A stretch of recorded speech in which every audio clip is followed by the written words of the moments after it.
Good morning, students. So, today I welcome you all to the second class of history. Today, we are going to start with our second chapter, the Egyptian civilization. We read about the four main civilization previously. Egyptian civilization is one of it. So, in this chapter, we will study very deeply about the civilization, its location, its origin, the town planning, river culture, and how much they have contributed to the world. Clear? Now let's come to the first one. Location and origins. In today's world, the Egyptian civilization, it was somewhere located from Syria to Sudan, okay, in between these two places. Let's start with the first paragraph. The Egyptian civilization emerged along the banks of the river Nile in about 3150 BCE. Herodotus, the ancient Greek historian, describes Egypt as the gift of Nile. The Nile River rises in Central Africa, flows northwards and drains into Mediterranean Sea. Fine. So the Egyptian civilization, it emerged or flourished where? In the banks of river Nile. Clear? Herodotus, the Greek ancient historian, he described Egypt as the gift of Nile. There is a reason why he called Egypt as the gift of Nile, because of the fertile land, because of the the trade relationship which happened because of the river, the transportation, the fresh water. That is all these things together helped the Egyptian civilization flourish. That is why Egypt is has been called as the gift of river Nile. Okay, gift of Nile. So the river Nile, it rises from Central Africa. It flows northwards towards the Mediterranean Sea. Okay, it drains into Mediterranean Sea. Every year, Nile would flood its bank and deposit fertile soil. The resulting fertile land was used for agriculture. As the river water got replenished by rains every year, the Egyptians had constant access to fresh water for drinking and irrigation. The river was also used for transportation and navigation. This enabled the Egyptians to interact with the Mediterranean lands and establish trade relationships with them. The water was full of fish and papyrus weed that provided food and helped in paper making respectively. The harvest was bountiful and supported by dense forests and cattle rearing. Okay, so now this paragraph talks about river Nile, okay, and how it helped the Egyptian civilization. First, it provided fertile land for agriculture. Every year when the river used to get flooded, okay, the banks, it would deposit fertile soil. Those fertile soil became really very useful for agriculture, and let me tell you, agriculture was their main occupation. Next was what? The river, every year they used to get good amount of rain, which made sure that they had constant access to fresh water. This fresh water was used for drinking and irrigation. Clear? The river was also used for transportation, so it also acted as a mode of transportation and navigation. Because they were able to transport and move from one place to another with the help of river Nile, they developed trade relationships, okay, with the Mediterranean lands. The water had fish in abundance and papyrus weed. Fish was used as food, and papyrus was used for making paper. The harvest, okay, the harvest from agriculture, and agriculture was in abundance, and it was also supported by dense forest and cattle rearing. I hope you're clear with the first paragraph. Come to the second one.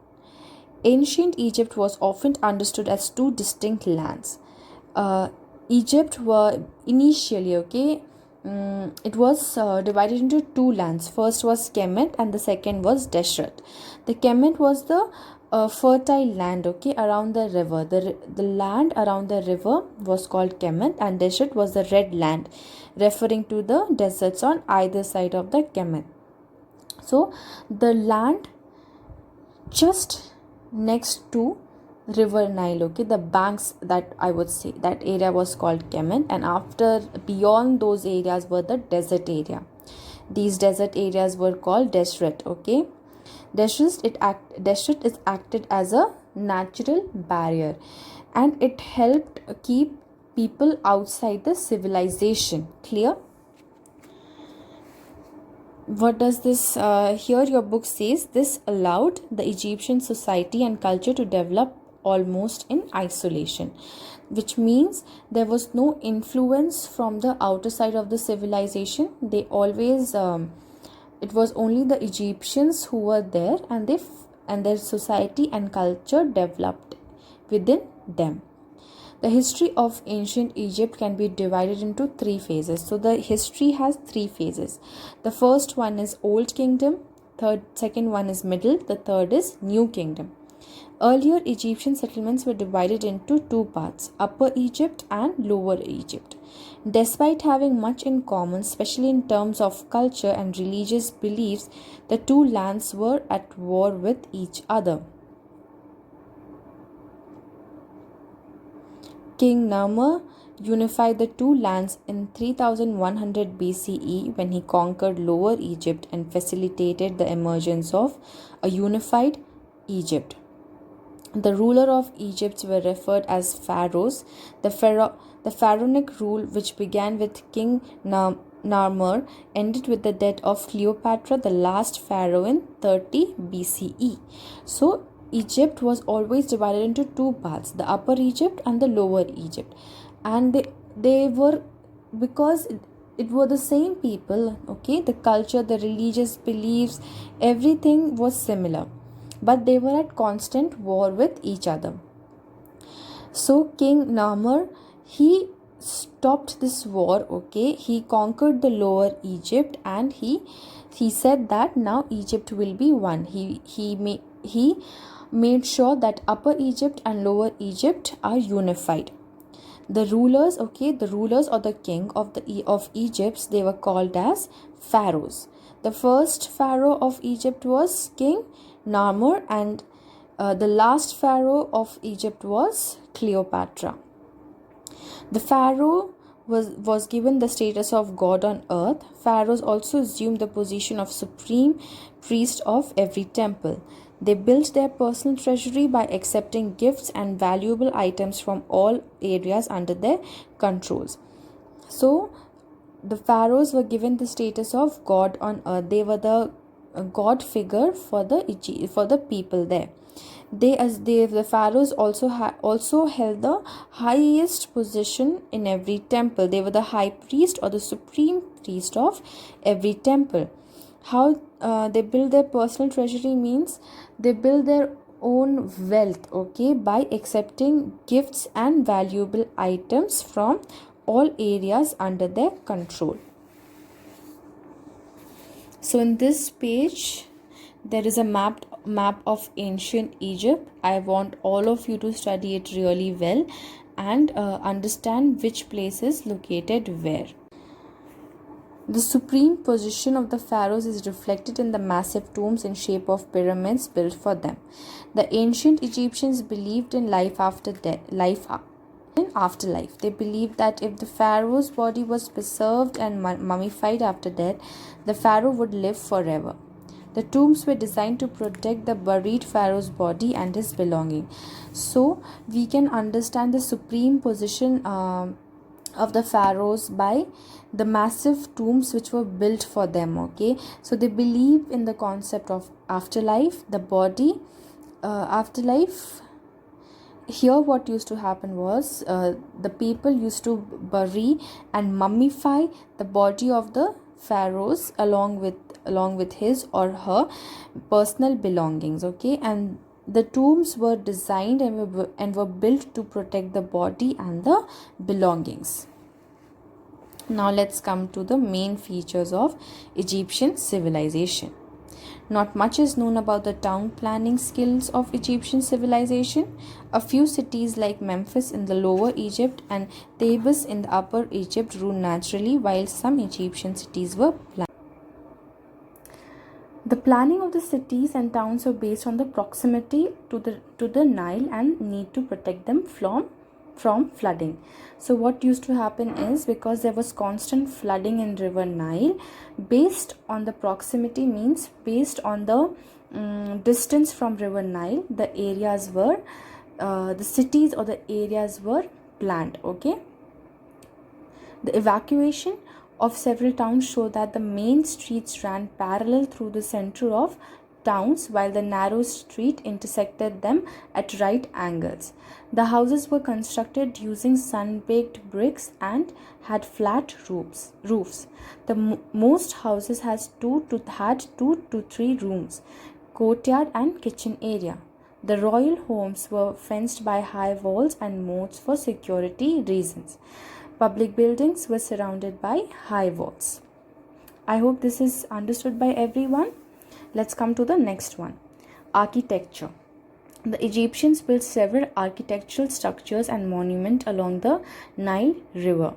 Their pyramids and temples are great examples of their architectural brilliance.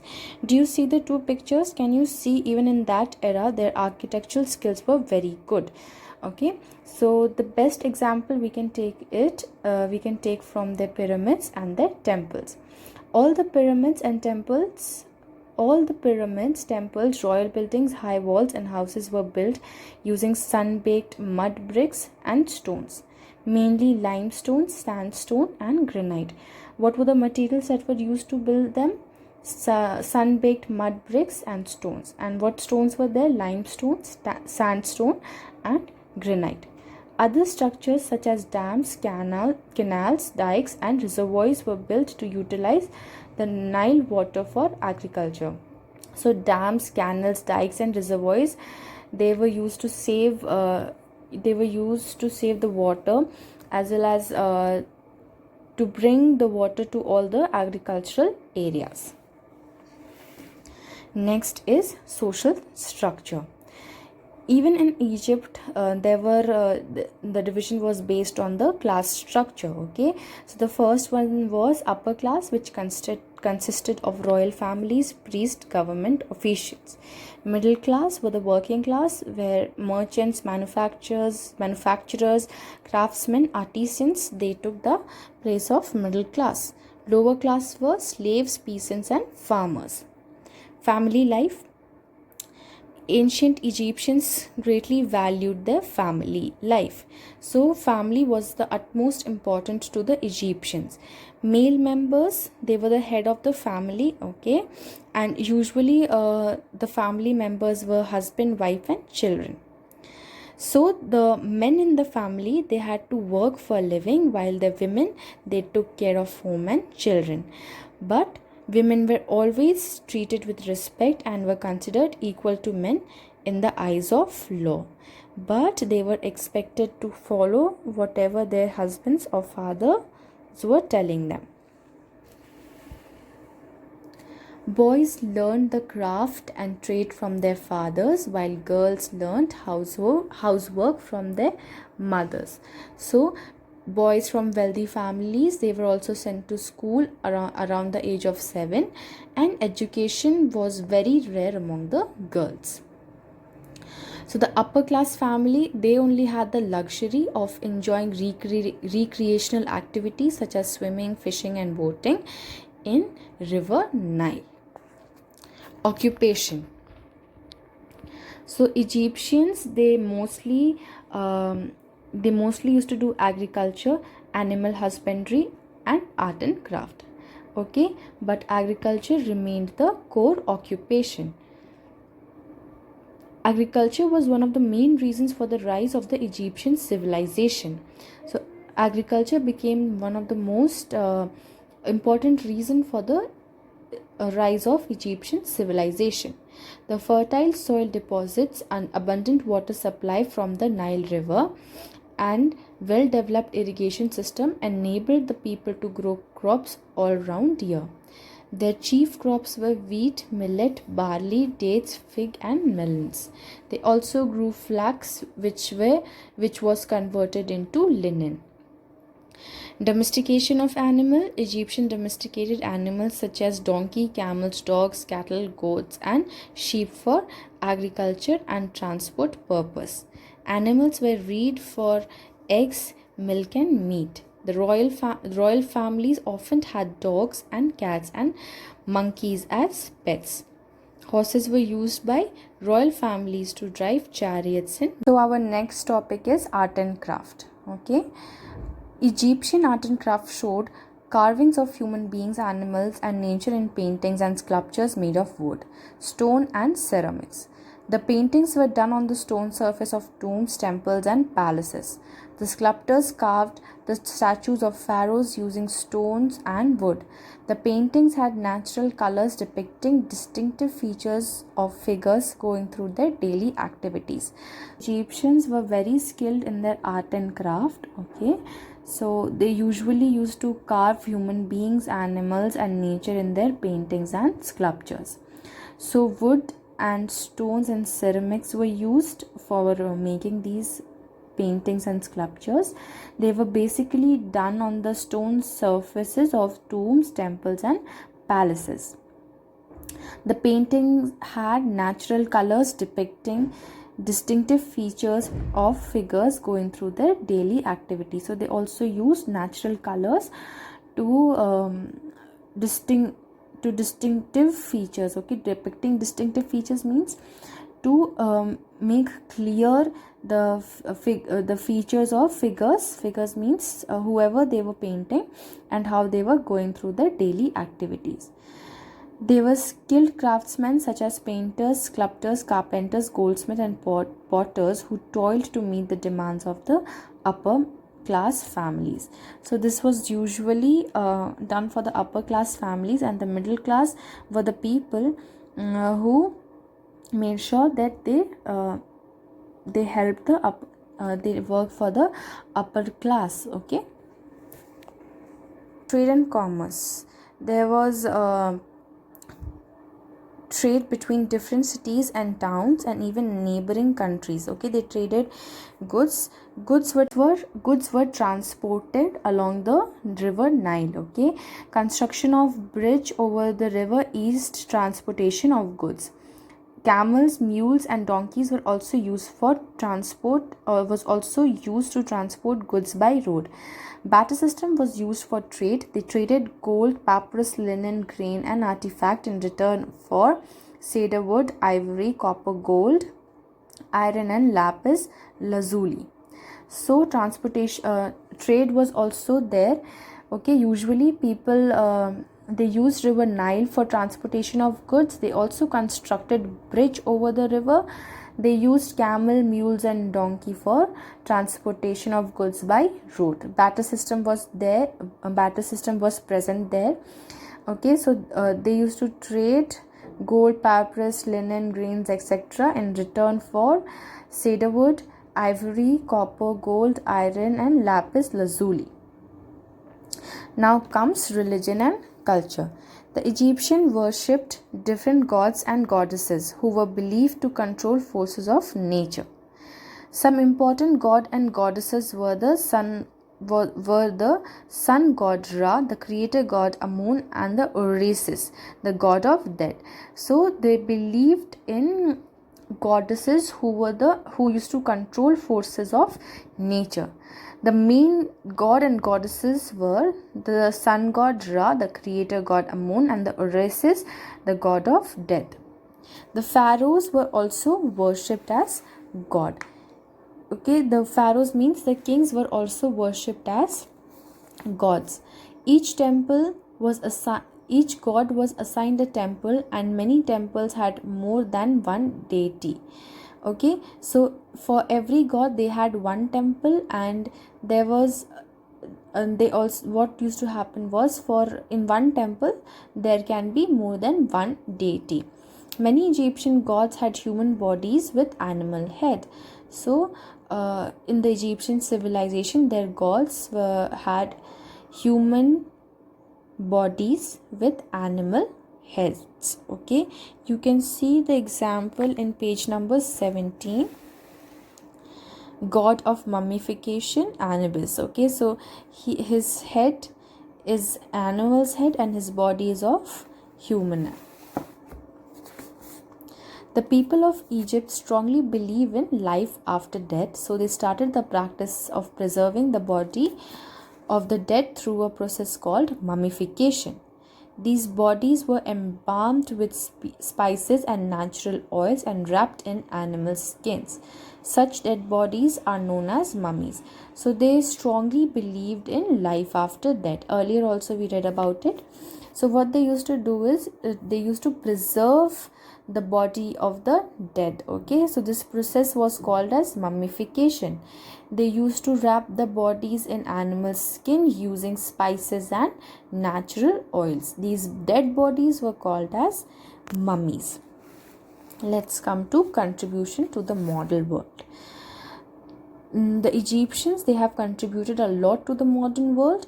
Okay, so they have contributed in the area of writing, science and astronomy, medicine, mathematics and paper. First one is writing.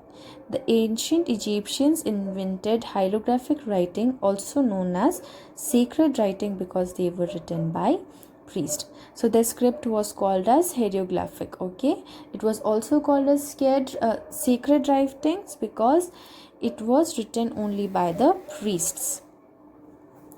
Hieroglyphic involved pictographic representation of objects. Each object denoted a letter of the alphabet. This writing was carved or painted on the walls and pillars of temples and other monuments. Cursive hieroglyphic or hieratic were used to write records by scribers.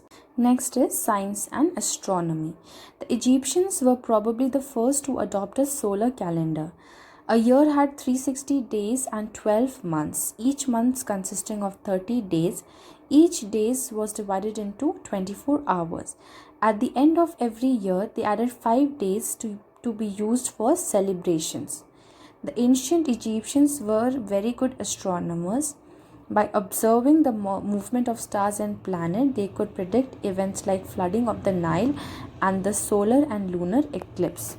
Okay, so they were the first to adopt a solar calendar. In the calendar, what used to happen, 360 days were there in a year, 12 months and each month consisting of 30 days.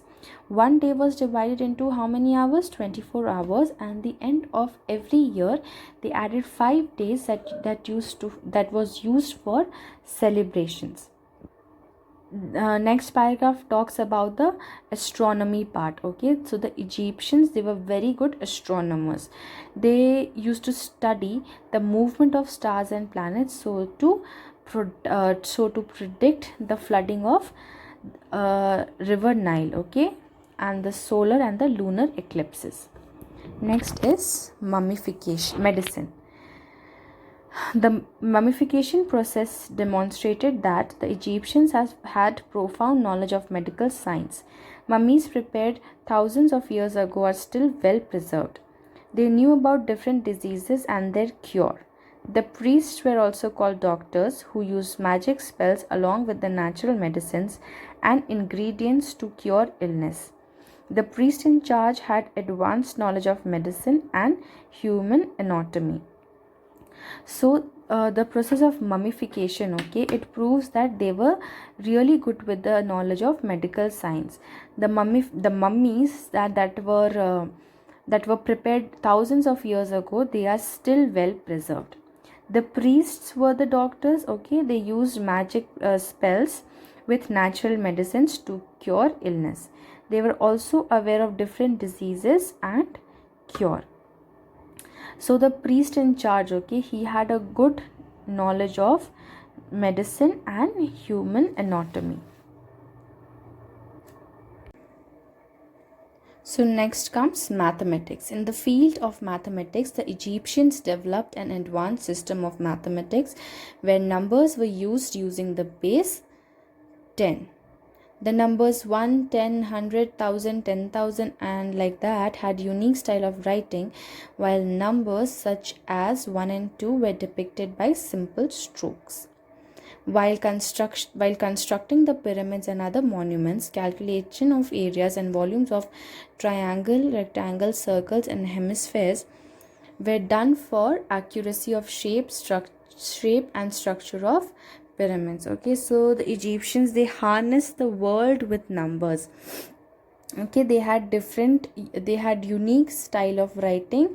The numbers 1 10, like the numbers with 0 1 and 0, whereas 1 and 2 were depicted with simple strokes. So while constructing the pyramid, they calculated the area, okay, and volumes of triangles, rectangles, circle, and hemisphere.